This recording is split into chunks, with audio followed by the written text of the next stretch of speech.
Bienvenue dans Décryptage. Ce podcast, c'est à vous qui êtes à la tête d'une entreprise, grande ou petite, familiale ou internationale, qu'il s'adresse.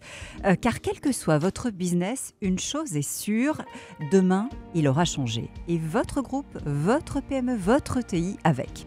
Je suis Raphaël Duchemin et je vais recevoir des experts de PwC. Ensemble, nous allons tracer des pistes pour vous guider dans les méandres des changements qui sont en cours.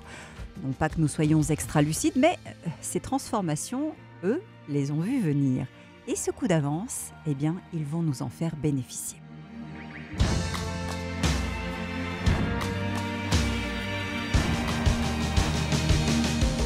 Bonjour Émilie Bobin. Bonjour Raphaël. Merci d'être avec nous. Vous êtes associée chez PwC depuis 2007 et vous animez l'équipe de conseil en développement durable de PwC France et Maghreb. À vos côtés, Sylvain Lambert, bonjour. Bonjour Raphaël. Également associé chez PwC. C'est vous, je crois, qui avez fondé cette activité de conseil en développement durable chez PwC très tôt, 1994.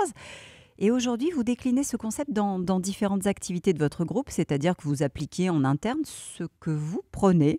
Qu'est-ce qui fait, Sylvain, que à cette époque-là, je l'ai dit, 94, vous avez senti que ce fil-là, le monde de l'entreprise, devait lui aussi finalement le tirer et ne pas le laisser aux chercheurs, aux politiques ou aux associations? Je pourrais vous répondre que c'est parce que j'étais un génie avec la personne avec qui je travaillais à l'époque, qui s'appelait Thierry Rass.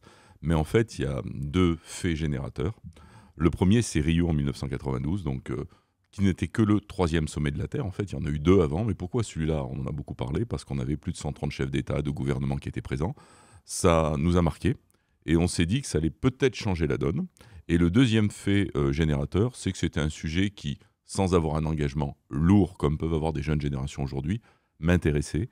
Et on s'est dit à l'époque que ça allait être un sujet qui, comme des nouvelles thématiques, on parlait d'informatique à l'époque, le sujet à l'époque de l'environnement, on ne parlait pas encore vraiment de développement durable, allait être un sujet qui pouvait transformer l'économie.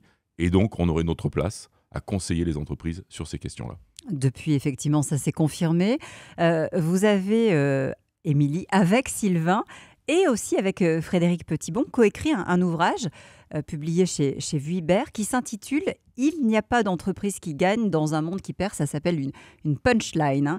On va l'ouvrir ensemble, ce livre, très largement. Mais d'abord, ce qui est frappant, c'est l'association de vous trois, et notamment avec Frédéric Petitbon, également associé PwC. Mais lui, son cœur de métier, c'est davantage l'innovation et la transformation managériale. Si je comprends bien, Émilie, parler de développement durable, de RSE, de ESG, sans parler de RH, ce serait une erreur? L'un ne va pas sans l'autre aujourd'hui? Exactement. Et finalement, dans ce livre, ce qu'on a souhaité, c'est vraiment parler de nos convictions chez PwC, un certain nombre d'associés. Donc Sylvain, bien évidemment, avec sa grande expérience sur ces sujets de développement durable. Moi, maintenant, ça fait plus de 16 ans que je travaille chez PwC avec Sylvain sur ces sujets de développement durable pour les entreprises. Et effectivement, Frédéric Petitbon travaille sur la façon dont on peut réussir des transformations, tout type de transformation dans les entreprises, avec les salariés et donc avoir des changements managériaux. Donc nous, on s'est dit avec Sylvain, effectivement, cette matière-là, on ne la pratique pas tous les jours. Et donc notre association à tous les trois pour écrire ce livre, finalement, pour aider les dirigeants à faire qu'ils intègrent ces sujets de développement durable et tous ces enjeux qui vont autour, et qu'on ait une transformation qui soit réussie. Alors, on va essayer de les guider, les dirigeants. Je vous propose d'entrer ensemble dans l'entreprise et dans le livre en même temps. Est-ce qu'aujourd'hui, les dirigeants ont conscience, finalement, qu'il faut transformer le modèle? Je crois que oui, si l'on en croit les récentes études menées notamment par PwC. Mais est-ce qu'ils savent à quel point ils doivent transformer les choses? En fait, la réponse, elle est oui. C'est-à-dire, il y a une pleine conscience des dirigeants d'intégrer ces enjeux de développement durable et amener cette transformation. On a notre étude CEO Survey qui nous donne déjà un premier chiffre. 60% des dirigeants français, on a aussi 45% des dirigeants mondiaux, prévoient la disparition de leur entreprise dans les 10 ans si leur modèle opérationnel reste inchangé. Donc ça, c'est assez fort comme message. Et aussi, le changement climatique fait partie des priorités dans la tête des dirigeants sur lesquelles il faut vraiment agir. Et aujourd'hui, l'entreprise, et je crois que Sylvain, tu l'as mentionné, est un acteur de la transformation. Et ce que je peux juste ajouter comme élément, parce que c'est une discussion que j'ai eue très récemment avec le secrétariat général à la planification écologique, qui est en lien direct avec le Premier ministre, me disait que la moitié des leviers de décarbonation sont dans les entreprises. Donc, c'est-à-dire que cet acteur public, l'État, dit que c'est vraiment dans les entreprises qu'il va y avoir vraiment ces leviers de transformation. Est-ce que la difficulté finalement quand on se place dans le costume du patron d'entreprise, c'est de se dire je suis tenté de faire quelques petites modifications, d'ajouter finalement des ODD, des objectifs de développement durable, sans véritablement transformer complètement le modèle. Est-ce que c'est pas ça aussi la difficulté qui se pose à eux ? Alors, c'est une des difficultés, effectivement. Les dirigeants ont l'obligation de ne pas réfléchir uniquement aux bornes de leur entreprise. Parce que ce sujet va bien au-delà des murs de leur entreprise. C'est des conséquences sur des filières entières. C'est des sujets qui sont internationaux. Et donc, il faut travailler avec tout un écosystème et réfléchir de cette manière-là. Vous avez parlé des clés, on va les détailler tout à l'heure si vous le voulez bien, mais je voudrais d'abord qu'on explique bien le contexte, et puis je vais être assez directe. Est-ce que toutes les entreprises, vous avez cité le chiffre issu de la CEO Survey, est-ce que toutes les entreprises vont pouvoir survivre ? On ne fera plus d'énergie comme aujourd'hui, pour ne prendre que cet exemple. Donc ça veut dire forcément, pour certaines d'entre elles, accepter de disparaître ou de renaître autrement. En fait, la vraie question auquel on fait face aujourd'hui, ça ne touche pas que les entreprises, c'est la question du monde d'après, du monde dans lequel on est en train d'entrer. Je rappelle qu'à la COP27 et à la COP28, on a abordé le sujet des pertes et dommages irrémédiables. Irrémédiable, ça veut dire ce que ça veut dire. On va avoir tant des États, il y a la question d'un certain nombre d'États insulaires qui sont en train de disparaître. Il y a déjà des premières îles qui sont en train de travailler avec les grandes îles voisines, notamment l'Australie et la Nouvelle-Zélande, pour accueillir les populations, parce qu'une partie est en train de disparaître. Ça va aussi arriver dans une partie de l'économie. Tout n'est pas adaptable. La transition ne s'applique pas de façon universelle. Ce n'est pas un chemin joyeux vers lequel on va, c'est un chemin complexe. Mais ça veut dire que derrière chaque complexité, il y a aussi des opportunités pour des gens qui apportent des solutions. Il y a des risques. Et la question surtout, c'est de ne pas nier ce qui arrive et de l'anticiper. Parce que si on ne l'anticipe pas, c'est plus au pied du mur qu'on pourra s'adapter et se transformer. Donc oui, il est possible que certaines choses, on ne les fasse plus, et c'est des grandes questions. D'où l'importance, Émilie, de finalement de mener cette réflexion en amont. D'où vient par exemple ma matière première, comment je peux la sourcer, en circuit court pour ne pas émettre, quel est le chemin qui me conduit jusqu'à la transformation et ensuite jusqu'au consommateur, parce que c'est aussi de lui qu'on parle. C'est cette addition-là que l'entreprise va devoir désormais prendre en compte autrement ? Exactement. Il faut avoir cette réflexion globale au niveau de l'entreprise et sur toute sa chaîne de valeur, que ce soit amont ou aval. Bien sûr, et ce qui est très important, et d'ailleurs le cadre normatif aujourd'hui nous amène aussi à ça, l'entreprise doit réfléchir à quels sont ses enjeux majeurs.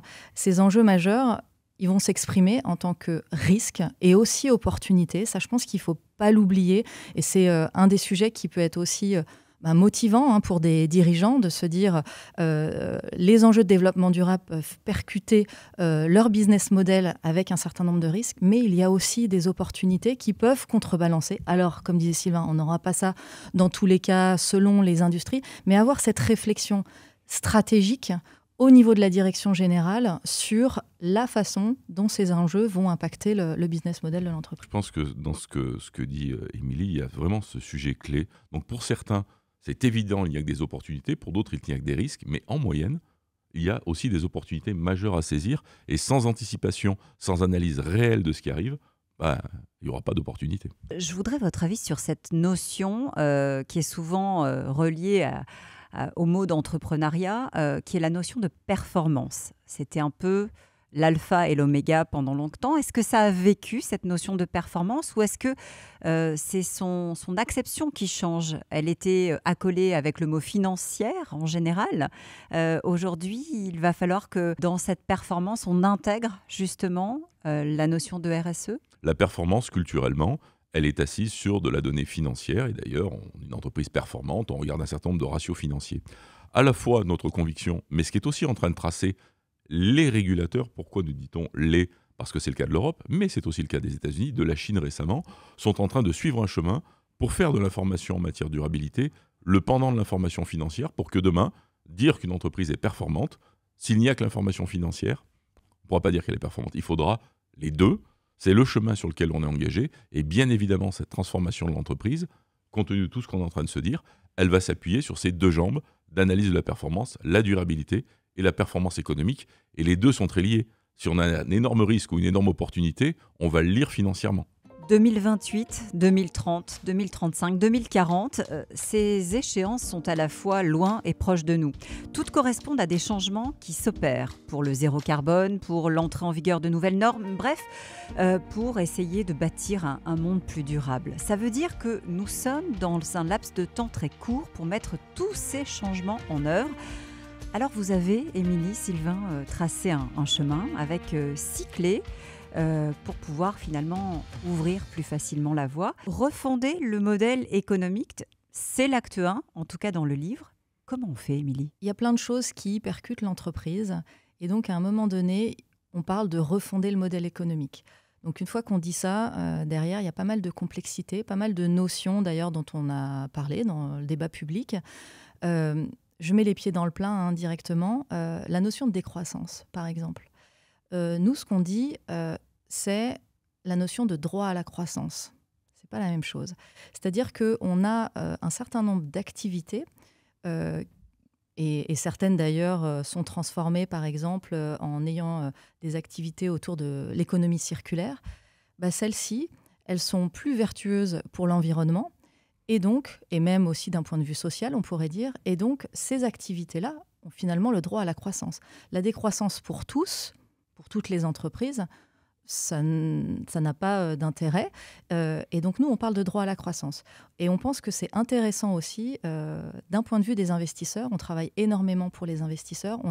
Et les entreprises ont absolument besoin de ces capitaux-là pour pouvoir faire cette transition. Et donc, eux, cette notion de droit à la croissance, ils l'intègrent effectivement dans leur sujet. Repenser croissance, repenser quid de la notion de décroissance, c'est accepter aussi une nouvelle vision de ratio de performance dans un fonctionnement d'un modèle économique. La durabilité, par rapport, et en fait, ça va être l'opposition court terme, long terme. Et c'est un vrai débat stratégique. Il ne faut pas avoir de dogme. En fait, aussi, un de nos messages, c'est nos dogmes. Parce qu'avec du dogme, ça ne marche pas. Il faut accepter de remettre du long terme. Parfois, on arbitrera à court terme, parfois à long terme. Mais aujourd'hui, on arbitre beaucoup à court terme. Et sans cette balance permanente, et c'est là où souvent le rôle des administrateurs, dont c'est le métier, la vision à long terme, est clé pour faire cet arbitrage permanent. Sinon, on ne reprendra jamais un business model qui est assis sur du court terme. La deuxième clé, elle est dans les mains du dirigeant, pas pour concentrer, mais pour faire évoluer sa posture et montrer la voie, y compris, si j'ai bien lu, sur la rémunération. C'est important. Ce que disait la personne qui a cofondé l'activité développement durable de PwC avec moi, Thierry Rass, pour le citer, c'est qu'on balaye toujours les escaliers par le haut. Alors ça a l'air assez évident, pour ceux qui vont essayer de le balayer par le bas, c'est possible, c'est plus long et plus compliqué. Donc par le haut, c'est plus simple. Donc oui, cette deuxième clé, elle parle du dirigeant, elle est essentielle, et nous avons fait une étude avec l'ORS et le Pacte mondial Réseau France sur les critères RSE dans la rémunération des dirigeants. On l'a fait 3 fois, 2013, 2017, 2024.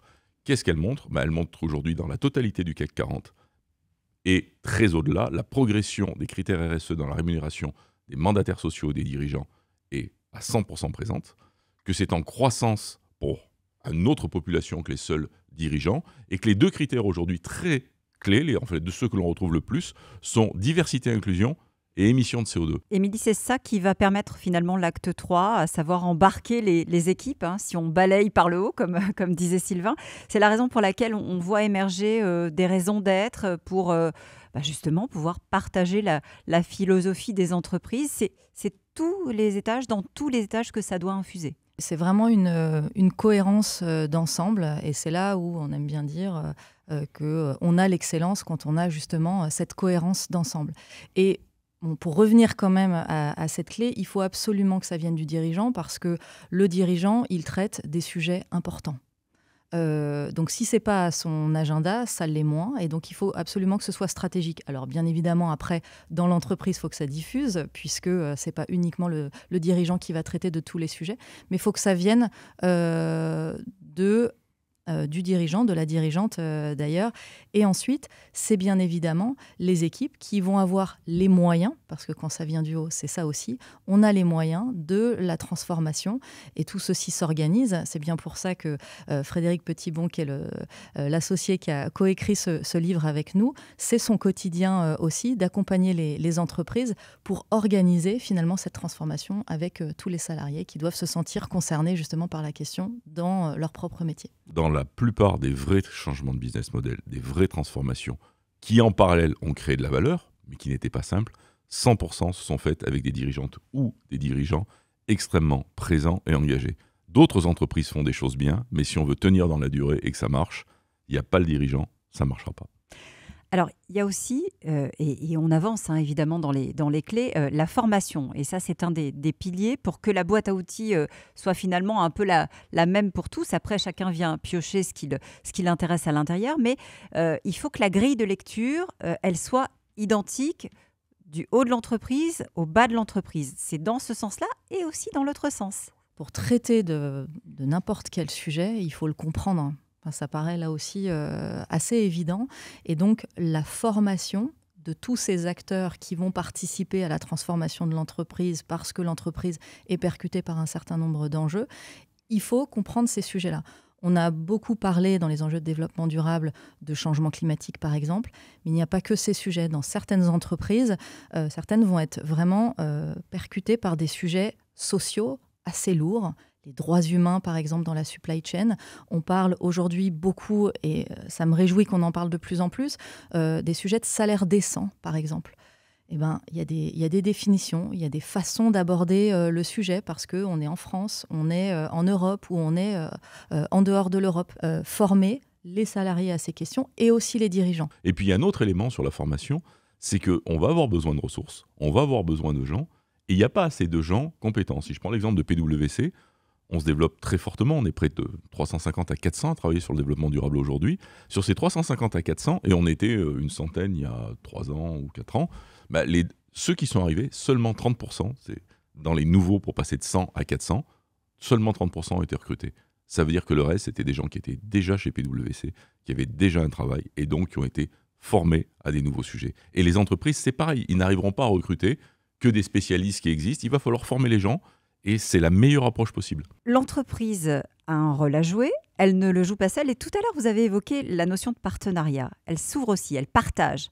Ça, c'est un vrai changement de paradigme. C'est à ce prix aussi qu'elle pourra recruter, grandir et se transformer. Pour reprendre, par exemple, l'exemple de PwC, on ne va pas recruter tout un tas de scientifiques du climat ou des gens qui vont avoir une expertise poussée sur plusieurs sujets sociaux, par exemple. Donc, on va faire des partenariats justement avec des chercheurs, avec des philosophes, avec des sociologues, parce qu'on parle vraiment aussi de ce type d'acteurs qui doivent absolument participer à cette réflexion de mise en œuvre de ces enjeux. Ça signifie qu'on n'est plus chacun dans son couloir. Et vous appelez ça construire ensemble les règles du jeu du monde de demain. C'est clairement ça. Avant ce livre, il y a eu un long travail avec l'Institut de l'entreprise, où d'ailleurs Émilie, Frédéric et moi, nous avons travaillé, où on avait pris toutes les fonctions d'entreprise, direction générale, direction des achats, direction financière, qui aboutissait à un regard de toutes ces fonctions demain. Et il y a ce sujet qui est vraiment ressorti, et notamment une des grandes phrases, on a fait un colloque de synthèse de nos travaux, qui avait été dit par un dirigeant, qui était de dire quand l'entreprise arrêtera d'appeler ses clients des clients et ses fournisseurs des fournisseurs, mais les appellera des partenaires, on rentrera dans cet univers-là. Parce qu'on se rend compte, et on le voit aujourd'hui tant dans la réglementation que même dans les pratiques, il y a plein d'innovations chez ses fournisseurs, donc ses partenaires, et il y a plein de solutions avec ses clients. Et donc c'est le monde dans lequel on est, cette entreprise qui devrait éviter qu'un monde qui perd et qui devrait peut-être gagner demain, c'est une entreprise connectée différemment, avec des rapports différents, tant en interne qu'avec un écosystème externe extrêmement différent. C'est ce que tu disais, Émilie. Depuis tout à l'heure, on a des mots comme ça qui reviennent, notamment celui de RSE, pas seulement, mais il est central aujourd'hui. Ces mots, finalement, c'est une nouvelle grammaire qu'on est en train d'apprendre dans le milieu entrepreneurial. On a de nouvelles définitions.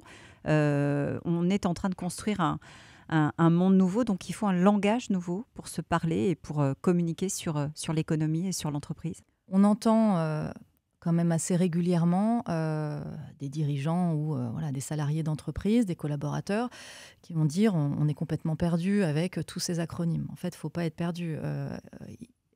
Il y a des enjeux de développement durable aujourd'hui qui sont une réalité. On a des réalités physiques, ça s'appelle le changement climatique, ça s'appelle la biodiversité. Donc ça, c'est tout un tas de réalités physiques, environnementales.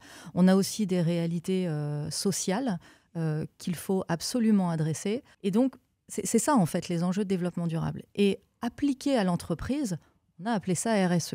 On peut l'appeler comme on veut. Mais c'est bien ça qu'il faut comprendre, c'est que ces enjeux mondiaux, internationaux, il faut les appliquer à l'entreprise et donc trouver cette grammaire. Donc, on est aidé par exemple, les objectifs de développement durable de l'ONU. Tu l'as mentionné tout à l'heure. Les 17 objectifs de développement durable de l'ONU, c'est exactement ça. Ils doivent absolument contribuer pour y répondre. Ce n'est pas uniquement les États, sinon on n'y arrivera pas. Je parlais de nouvelles grammaires et de nouvelles définitions parce que votre clé numéro 6, Émilie, Sylvain, c'est redéfinir la notion de performance. Donc on a des nouveaux mots, mais on a aussi des mots qui se transforment. En fait, le vrai sujet, c'est au travers de ces changements de performance, qui était même un des points d'entrée, c'est la rencontre entre la finance et les phénomènes physiques et sociaux. Émilie, tu l'as dit un moment, le prix des ressources naturelles n'est pas dans les mécanismes économiques dès leur fondement. On a le capital et on a le travail, et c'est ça qui fait de la richesse. On considère que le soleil est gratuit. Donc c'est aussi un changement profondément culturel, de fonctionnement, de relations entre entreprises et parties prenantes, de regarder la performance de façon différente, de ne plus considérer que le court terme, mais de considérer le long terme. Donc oui, il y a des mots qui vont avec, il y a des méthodologies, mais il y a une philosophie, une culture, et c'est regarder le monde différemment. Merci Émilie Bobin. Merci beaucoup Raphaël. Merci Sylvain Lambert. Merci aussi Raphaël. Je rappelle le titre de votre ouvrage, No RSE, No Money. Il n'y a pas d'entreprise qui gagne dans un monde qui perd. On se retrouve quant à nous le mois prochain pour un nouveau décryptage. D'ici là, vous retrouvez tous les podcasts de PwC sur pwc.fr. Retrouvez PwC en direct, le podcast, sur toutes les plateformes de streaming et sur pwc.fr. PwC en direct.